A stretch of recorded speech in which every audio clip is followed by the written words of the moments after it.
People lying about their age on job applications, recruiters prioritising younger candidates, and 57 deemed too old for a job.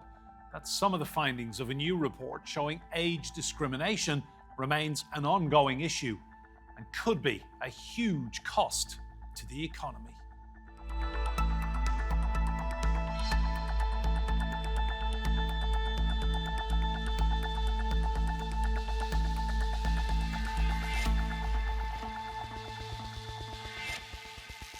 Hello and welcome to Roundtable. I'm Enda Brady. Now, millions of older people risk being overlooked for jobs and promotions due to ageism, despite companies across Europe sounding the alarm over a shortage of skilled workers.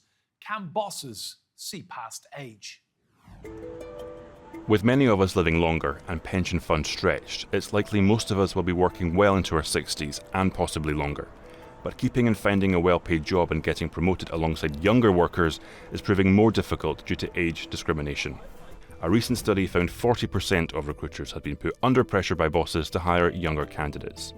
59% admitted to making age-based assumptions, with nearly half considering candidates over 57 too old. It means 4.2 million people in England and Wales risk being sidelined due to ageism. That's a potential loss of $180 billion to the UK economy. It's very important for everyone, for older workers that need and want to work, that they actually can get jobs and they can stay in jobs. For organisations that they're benefiting from a wider talent pool. And of course, ultimately, it's good for the economy as well. Workers in London's financial district gave us their views. I do think that things are changing very rapidly, particularly with technology now. So there is I think, growing fear amongst people of certain age groups that they might be discriminated. Do I see evidence just yet? Not yet, but yeah, there are some concerns that it might come up in the near future.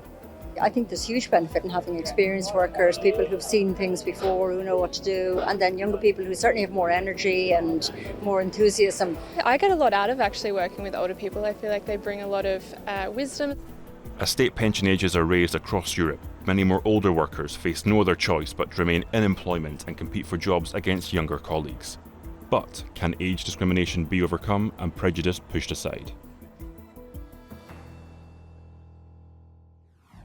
Let's meet our guests. Joining me from New York in the United States is Claudia Mahler. She's a podcast host of Shift Happens and curator of events connecting professional women. Also in New York, we have Ashton Applewhite. She's an activist and author of This Chair Rocks. And I'm delighted to say here with me in the studio is the Economist, Vicky Pryce. You're all very welcome to Roundtable. Claudia, I'll come to you first. I've heard it described as a prejudice that's hidden in plain sight. Is that a good description of ageism? Yes and no. I feel actually that at the moment we are in a time of an immense shift and an immense liberation, I think. It's still on the surface, but I do believe that women are on the forefront again of bringing a movement out where we look at age differently. Are there many opportunities still left? Of course. Do we need activists in grassroots and in all areas of business and at all levels? For sure. But I do believe that we do have an opportunity and we are at a breaking point at the moment. However, it is still hard, it is still difficult, but I do believe also that ageism is something that is not only focused on people above midlife, above 50, 55, but also that the younger generation has a difficulty with it and is confronted with biases in that field.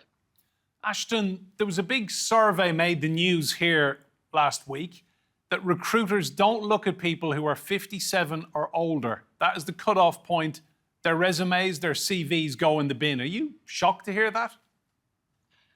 I wish I could answer yes to that. Age discrimination starts even younger in many fields, especially tech. especially advertising. It was a little shocking that there was an absolute cutoff point. Even more shocking are numerous studies that show that people in HR who do the hiring and are therefore important gatekeepers will say over and over, you know, older workers are every bit as good as younger workers. They're even better at some things, and we still don't want to hire them.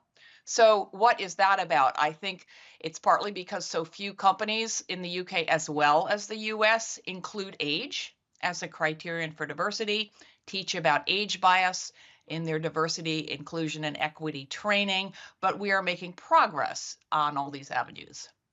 Vicky, every single British Prime Minister who comes into power says they want to grow the economy. The figures on ageism are absolutely shocking. So I've got a stat here. The number of over 50s in the UK workplace has dropped by 182,000 people in the last 5 years. What's that doing to the economy? Well, it's interesting, of course, and it's already been mentioned about how ageism seems to be seen across the workforce, irrespective of which sector you're in, of course, but particularly in the tech sector. There is an Equality Act that has been passed in the UK in 2010, and you're not allowed to discriminate against age, or lots and lots of other things, of course, as well. But people do, HR heads do. But there is a real conundrum right now, because you're quite right in saying that what we want is growth, and we want to make sure that we have a workforce which is diverse and contributes to its best ability to get the economy moving again. And we absolutely need it now, because we're focusing so much on getting GDP to rise a bit faster than it's done recently.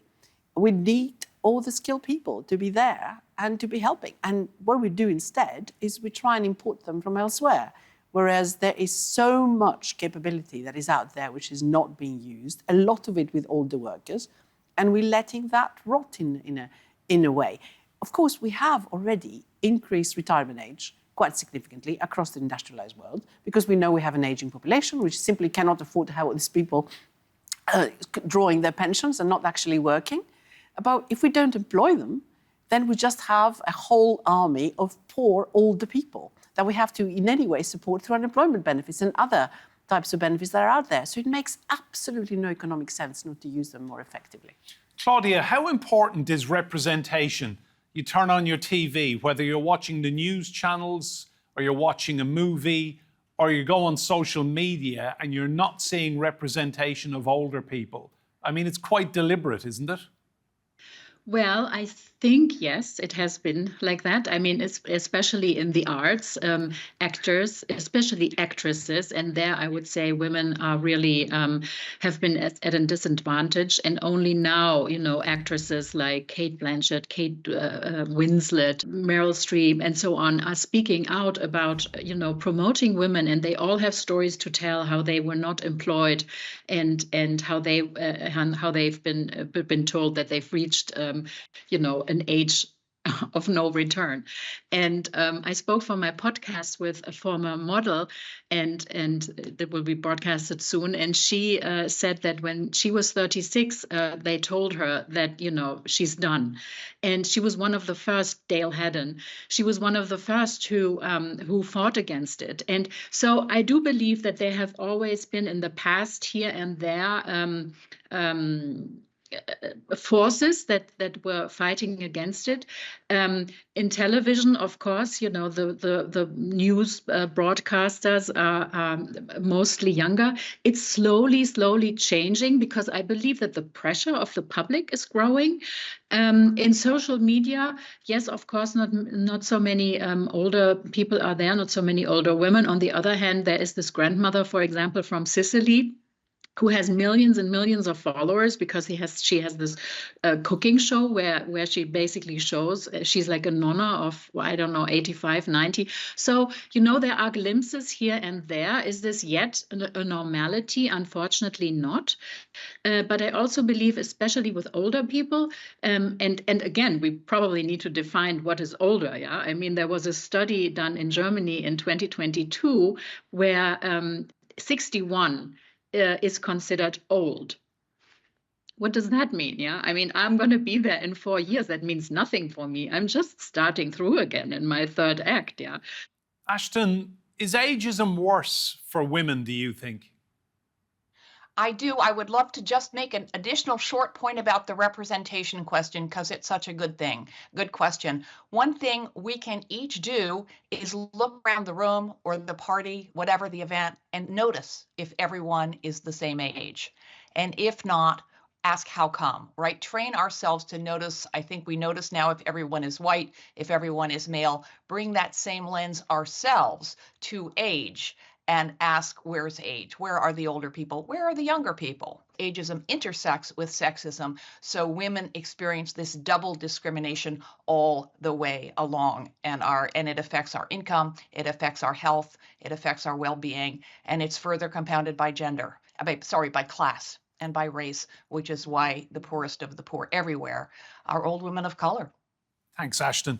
Vicky, I often see that economists are very fearful of an ageing population, but do you think they should be more worried about ageism in itself? All this skill being discarded, all this experience not being utilised? Well, yes, absolutely. They should be worried about that. But what you're seeing, though, is that societies where the ageing issue is so important, in other words, the population really is ageing, and they're really worried that, in fact, population is going to decrease very substantially over the next few years.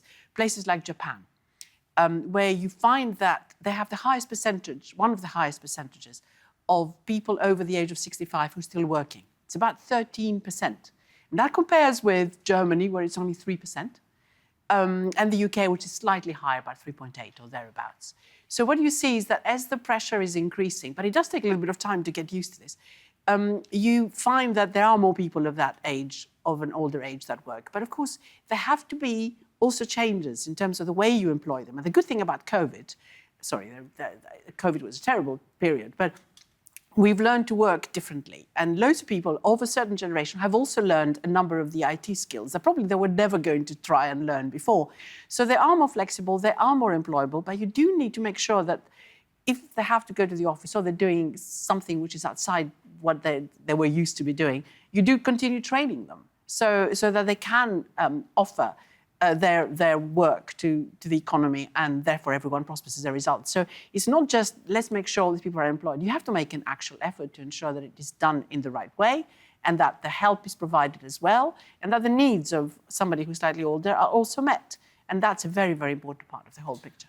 Claudia, I want to talk about mental health. What's the impact on someone when they're applying for job after job and they're getting nowhere, and they know deep down it's because some recruiter has looked at their date of birth?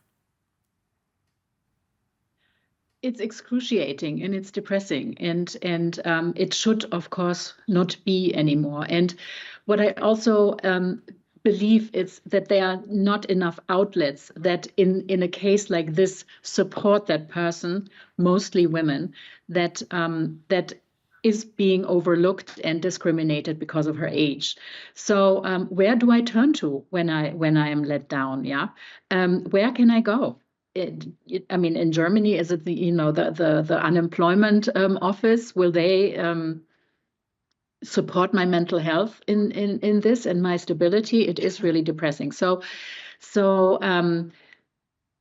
what we need is more space and space for women to connect over these issues, and especially women in menopause, because it's been proven and it's been shouted out into the public. There are endless books, documentaries, and films about women in menopause and how that affects their work and in the workplace, and companies. They are coming short. They need to make sure that they are supporting women, that they equip their staff of understanding women with certain needs. So it's not so much about the person that gets rejected. It's the pressure is on the people in the companies that hire people, because as Vicky said before, we are in an aging society all over. So what are we going to do? I mean, it's a huge loss if we don't employ older people. And the mental health effect also, I believe, in companies, it's really, really important to foster is a very simple tool, which is conversation. Create a space where women and older employees can talk with the younger ones, like mentorship programs and of course, and reverse mentorship programs, but also purely time and space that needs to be created for the generations to sit together and to support the weaker ones in the system. Ashton, what advice would you give to anyone watching who is of a certain age, applying for job after job and getting nowhere? What would you say to them right now? What should they be doing? You know, it depends on who they are and their place in, what they're looking for. I am an activist. I urge people to zoom out and see the larger forces that attempt to shape our aging. I would urge people to learn about aging, because the scary stuff is real, but our fears are out of proportion to reality. The more you know, the better you feel. And to educate themselves about ageism, because we learn more every month or so. There's new data that shows how our attitudes towards aging affect how our minds and bodies function. Ageism makes us sick. A study in the US put the annual cost of age bias in US healthcare alone annually at $83 billion. So I would urge them to mobilize against discrimination on the basis of age and speak out when you encounter it. And as Claudia said, find other people who are experiencing this and join forces as best you can. That is not going to help you get a job, but pressing organizations to add age to their equity programs. And by the way, age discrimination is illegal in the US and the UK. If you think you've experienced it, write it down, make a note, and file a lawsuit. Vicky, just on that figure, $83 billion a year this is costing the United States. Across Europe and big economies, it'll be costing a colossal amount of money here too. Absolutely, and that is really why economists are saying we have to rethink how we deal with this whole issue. But of course, you have to change attitudes. And there is a very interesting study that I read, which epitomizes, if you like, what people think about the older population. It was all about, I was absolutely astonished, how it is perceived that the older people in an organization who refuse to go, who are still there, are basically blocking what others could do to come and take their place. So basically, why are these older people there and we don't get the young ones rising as a result? And it is, of course, the old economic fallacy. It's called the lump of labor fallacy. In other words, you think there is only a certain amount of work that is available, and therefore it was what was being used against women. And if they're there having a job, they're taking the job of the men, and the older generation is taking the job of the younger ones, whereas it isn't like that at all. Because, of course, when you calculate the cost to the economies, it is basically the ability to spend, the ability to innovate with others, the ability to create something much, much better for the economy. So it's not you take one job off and then someone else steps into there, and this is it. There's not a finite number of jobs. Everyone who works contributes to creating loads more jobs. And I think that's the way it should be looked at. Claudia, I want your thoughts on that then, this whole argument from the younger part of the workforce that older people should just clear off, they've had their days in the sun and it's time for the youth to be given its wings. What do you say to that argument? Well, I guess they are not aware that they're missing out on an opportunity, in a way, and I believe that the older generation is not moving anywhere, because we all will need to work longer, as we know and daily experience. And in Germany, the retirement age is pushed to 67 by I think 2030 or even earlier, 2027. So, it's there to stay. So what do? We need to implement tools so that the generations are working with each other, that the older generation is welcoming the younger ones, giving them a chance, connecting with them, learning from them, because those views are just so mind-opening and enriching, and throughout the workforce. And the younger generation is also needs to be almost trained in-house to embrace the wisdom and the calm and the knowledge and the experience of the older generation. And I had a salon a few weeks ago and with a brand here in New York City, and I had 18 women there, and the age range from 25 to 80. And we talked about the topic of how to slow down. And just to see how these different women in all different stages of life connected over this one topic. And for the 80-year-old, she said, I'm still working, but slowing down for me means, do I have to look at a retirement home? And for the 25-year-old that works, in big banking, she's like, yes, of course, we have meditation rooms in our place, but no one's using it because the pressure's on us. We need to work. So, where do generations with such different experiences of life can meet? And that is something that I believe companies are completely responsible to implement in their various departments to overcome ageism in their own sphere. Ashton, there is an argument as well that is backed up with data that multi-generational workplaces are actually far more productive and happy places to be. That is true. I think we know that diverse workplaces are not just better places to work because people feel like they can bring their whole selves to the team and their whole lived experience to the question or the project or the research. They also work better, especially when it comes to creative enterprises. Nothing about any prejudice makes sense. But ageism is particularly irrational because it is a prejudice against our own future older selves for the most part, although younger people do experience a lot of it. It was fantastic to hear Vicky bring up the lump of labor fallacy. I bring that up all the time. This toxic notion that older people are holding on to all the good things and younger people can't get a foothold.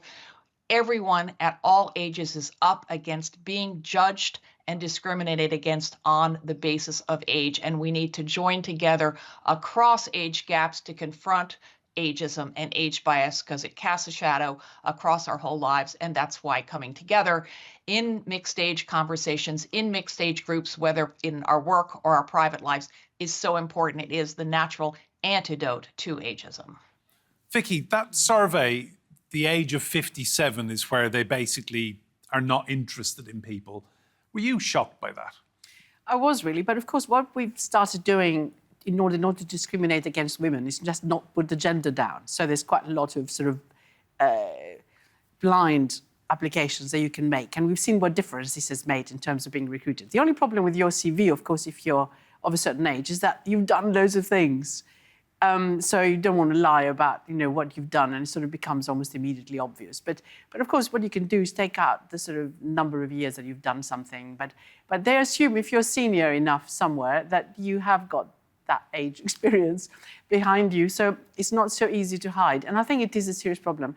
But of course, it shocks me just as much as another HR review, which said that a third of HR interviews that are taking place for recruitment in the UK, ask the woman how she's going to look after her children or whether she's going to have children.